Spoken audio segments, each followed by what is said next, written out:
Savannah from SilvanaKicks, and before we get started, make sure to like and subscribe. Now, if you're a patron on my Patreon page for flexibility and kicking, you may already notice this facility. Today, I'm going to be interviewing Sifu Julian Shamuon, the head instructor and owner of Hotshot Athletic Martial Arts. For those of you who don't know, he is actually the individual that helped me with personal training for my Guinness World Record. So I'm gonna ask him just a few questions and I hope you guys enjoy. Okay, so let's get started with this interview. For those of you who don't know, Sifu Julian is actually my older brother. So this interview is very exciting for me. We're gonna get some perspectives on a few things. So thank you for joining me today. My pleasure. Can you just tell me a little bit about yourself in the martial arts and some of your accolades? Yeah, no problem. So I've been taking martial arts since for 25 years now, since 1995. So I've been practicing traditional martial arts. I do both Kung Fu and Karate. I also do acrobatic martial arts, and I do full contact kickboxing as well. So I've been the Canadian kickboxing champion. I've competed in acrobatic tournaments around the world, and then I've won countless titles in both karate and Kung Fu.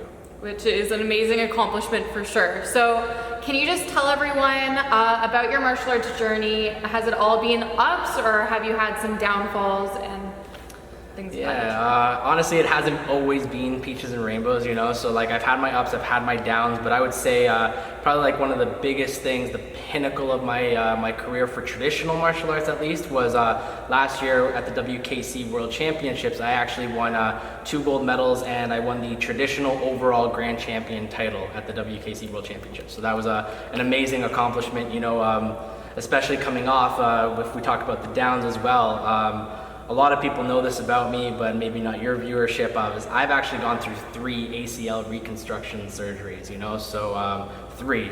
Unfortunately, you know, just training a little bit too hard and it went, and then tried staying on top of training with an upcoming surgery, blew out the other one, came back, worked hard, rehabbed hard, and then blew it again, you know? So doctors actually told me that the odds of me coming back to the sport, let alone competing at an international level, was low. It was 1 year and change that I was able to win the world championships, so. That's honestly amazing. I'm sure you guys can not relate.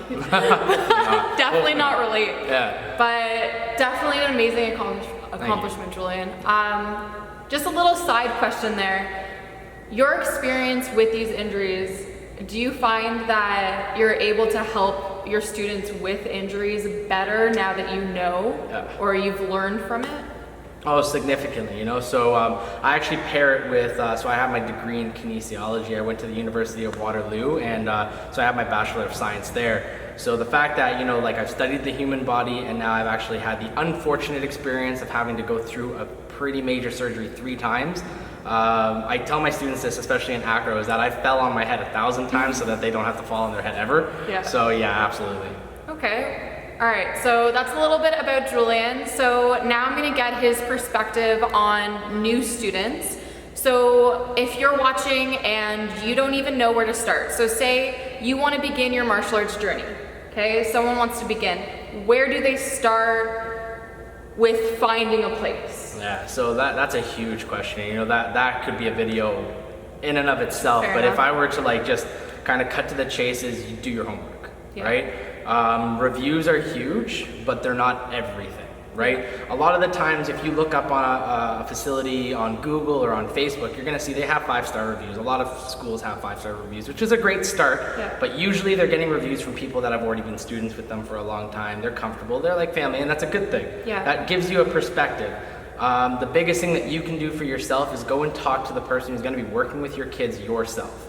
Go and speak to the one who's actually gonna be there on the floor with your kids. All right, it's one thing to go and talk to the owner, but if they're not the ones working with your kids, then really, you know, like that doesn't give you a perspective as to how your kids are going to be treated in the class, right? So my suggestion, go talk to the person who's going to be working with your kids, get a feel for the facility. Is it clean? Is it kept? Is it tidy? Do the instructors know what they're doing? Do they train? You know, like there are so many factors that go into whether or not you should join a facility. But I would say first and foremost, if you walk through that door at the beginning of a day and it smells horrible. Okay, I've gone to gyms and I walk in and my goodness, it's just terrible. It's terrible, and it's the beginning of the day. It's one thing when you've had people going through the whole day and training at the end of the day with a kickboxing class of 20 people on the floor. But if it's first thing in the morning, you walk in and it smells horrible, then that's a telltale sign, you know, that they don't really take care of that place. You know, one of the things, if you know our mother, we keep things clean. You know, it's like, so we mop and clean daily. And this place, if you walk in the morning, it smells great. Yeah, and that was before this whole... And before COVID, yeah. Yeah, before this whole thing happened, exactly. We were already cleaning. Now we clean even more, which I didn't even think was possible, but we do. Yeah. So that's a good point. I just want to also feed off of that. So this is also coming from a head instructor that also owns it. So as I mentioned at the beginning of this video, Julian not only owns his facility, he's also the head instructor. So he's on the floor, he's teaching the kids, he's teaching the teens, the adults. He is there, he's engaged, and he teaches his instructors to do the same. So a really good aspect of that I just wanted to kind of comment on was sometimes that's not the case. Sometimes you have an owner that is not the head instructor, or they say they're the head instructor, but don't actually teach on the floor. Yeah, they don't. So making sure that you are getting the quality that is due to you in the martial arts, right? When you walk up to a place, you want to be speaking to the person that you're going to be working with. Yeah. Right? So one of the things that I run at my facility is an instructor certification course. So as soon as they reach orange belt, they have the opportunity to go through a process where I teach them step by step everything that has made me the instructor and the athlete that I am today. Yeah. Right? So even at orange belt, they're learning how to talk to someone. They're learning how to have a conversation. I've had 7 and 8 year olds learning how to have a confident conversation with an adult. You know, one of the things that I teach every single one of my students is that if somebody walks through the door, if they're one of my helpers or an instructor, I hope that through my teaching you've learned that you should smile and say hi. Yeah. Whether you know them or not, you know, you should walk through a door and feel comfortable. So that's one of the big things. You know, like sometimes you walk through a door and the facility's pretty busy, you know, so there's always some leeway there. But if the people there aren't going out of their way to make you feel comfortable and almost like you're part of a family, then that's another sign. Family is huge in the martial arts. Absolutely. For sure. Well, coming from us. Exactly. Okay, so feeding off of Julian's point of doing your homework. Yes. Okay, so you do your homework to make sure that you are in the facility that is recognized with accomplished individuals in the martial art. So if you Googled our family, like our Google search page is huge. I mean, with all of our accolades, not only mine with my Guinness World Record, Julian's accomplishments, our sister's accomplishments, and our dad's accomplishments are all listed right there. So what would you say if you went into a facility and you tried to research them and you don't really see much? Again, that's such a broad question, and I try to touch base on this with everyone who walks through my door. Is not everyone's like us. Yeah. You know, not everyone competes regularly, right? Not everyone does what we do. All right. But that also goes the same, you know, so we are a very competitive mindset. We try to make sure that our kids at least try competition once or twice a year. The reason for that is we want them to emulate what we grew up doing, right? So we're confident, we're accomplished, and we do what we do because, in my opinion, we competed, trained, and we were allowed to fail. Yeah. Which was a big thing. We were allowed to fail. We have accomplishments because first we failed. Yeah. Right? Not all schools are the same, right? Not all schools compete. And am I saying that's necessarily a bad thing? I'm not necessarily saying that's a bad thing. I don't personally think that that's going to create the best, you know, martial artists all around. But again, that's my opinion. Yeah. When you walk into a school, you need to make sure that they check your boxes. Yeah. That's the thing. That's what you got to look for. Is your child, or even for yourself, are you trying to gain confidence? Are you trying to create that very extroverted kid and help them learn some self-control and self-discipline? Mm-hmm. When you walk into the school, has the instructor portrayed that they are capable of checking your boxes? Yeah. Right? For me, competition and what we've gone through checks those boxes. That checks the boxes that you want to look for in a school. That's why we continue to do what we do. You know, so if I'm gonna go in and I find nothing about an instructor and potentially, you know, like let's say I'm going somewhere and I want to learn, like when I started kickboxing. Okay. Right? I knew the person I was going to, like dad knew the person I was going to, and dad pointed me in the right direction. If you search the person that I went to, he was accomplished. Very accomplished, you know? Whenever dad would take me to certain places, you know, he would always make sure that he was taking me to someone that had accomplished my check, like the things that I wanted to do, right? So when you walk into a facility, they gotta check your boxes, you know? So if they don't check your boxes, then probably you should go somewhere else. If you want to see our dad, I did post a few drill work or pad work with him, so just check out some of my my latest videos actually with him in the background, and the one previous to that is a pad work video with our dad. There you go. If you join a facility, okay, so say you found the facility, it checked all of your boxes. Sounds good? Absolutely. You find out that they aren't competitive, and at first you're like, I don't want to be competitive. I'm okay with that. As you grow in the martial arts, you're like, no, I want to compete. What do you do? You see, and so this is where I feel a lot of clubs fall short. Right? They're not willing to admit that they're not willing to do something. Right? Or they make up excuses. As soon as like if you say you want to compete, you really should be allowed to compete. You know, like you shouldn't be held back from competition. It's sad when somebody's eager and willing to pursue something great and they're held back from it, you know? So if a club doesn't want you to compete, then they should be willing to say, you know what, then this is where you should go. This is what you should do. This is the route you should take. There are people, and this isn't a fault. You need to be able to say, there are people better at this than I am. This is not what I do. There's nothing wrong with that. If you don't compete, you don't compete.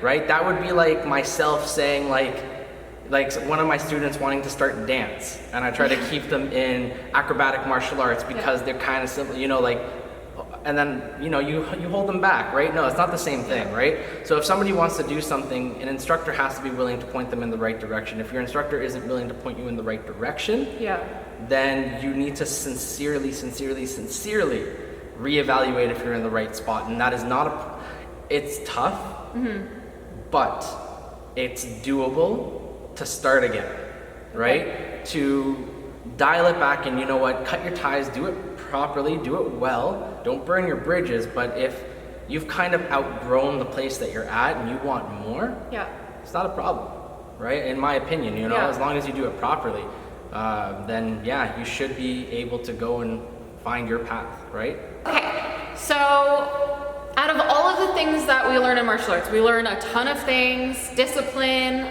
loyalty, strength, power, you know, all of that fun stuff. What would you think is one of the most, or some of the most important values that you learn in martial arts? Well, like, kind of like going back to what we were talking about when you're finding a club, right? You've got your checklist. You've checked it off, you found the place, and you know what, let's say you've got that, so you want to become a world champion. Let's just say that. You want to become a world champion. You walk through the door and your club owner, your instructors, they're all internationally acclaimed world champion, world record holders, you know, like they are what you want to be.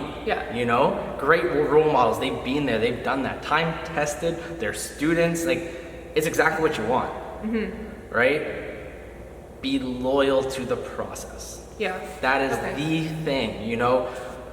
And that's probably one of the hardest things I think for a parent to have to sit back and understand, is that, you know what, sometimes you might not agree with the process, but remember, your instructors did it, right? They did it. They were there, and they didn't just do it for themselves. They did it we did it amongst an entire family, and we've trained students that have now done it, and those students are now working with students underneath them that are doing it as we speak.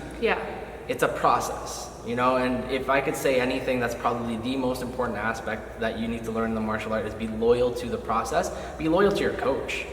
You know what? If they're the ones that you trust, and you should, right? The second you don't trust your coach, you should go. Absolutely.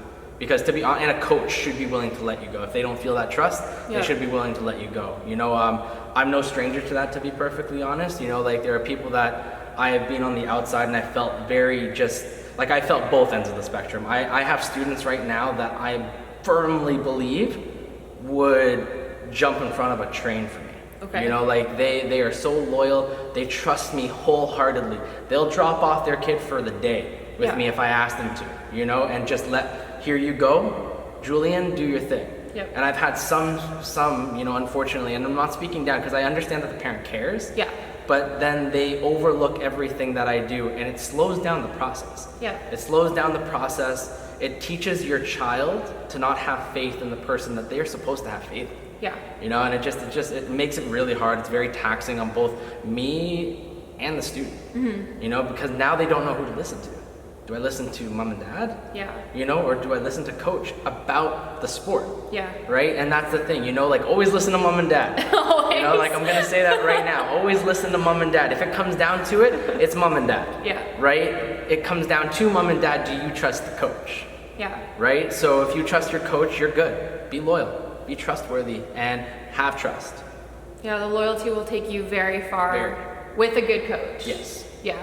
So I think a really huge thing that Julian actually said there, like at the beginning of it, was that not only did we do it for ourselves, but it's tested on generations below us as well. So it's amazing to have an accomplishment that you do for yourself, but it's even harder to take what we've done and have students that do the same. Mm-hmm. Right? So like right now, we're working on students who are becoming or already became world champions, right? So they are proof that we know what we're doing, that your coach knows what they're doing.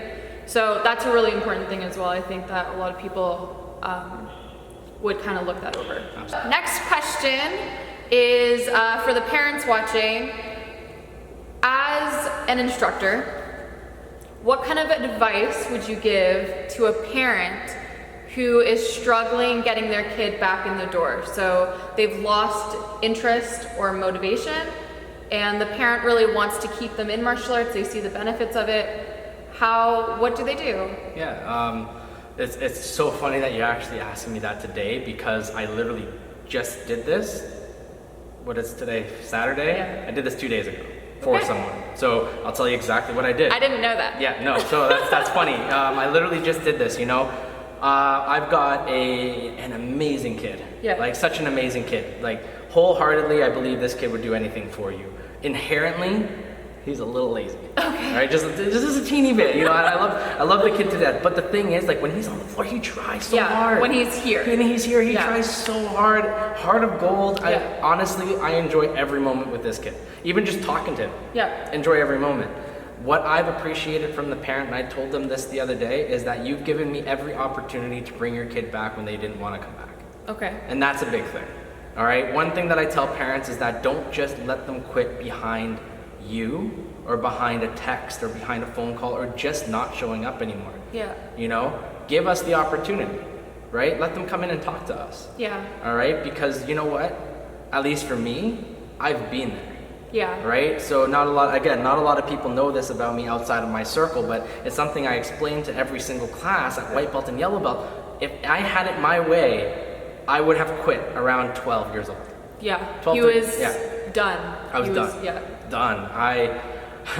So funny enough, don't let your kids see this excuse, they might use it, but I used to say that school sports, because I participated in every single school sport in grade 7 and 8, was on every single team.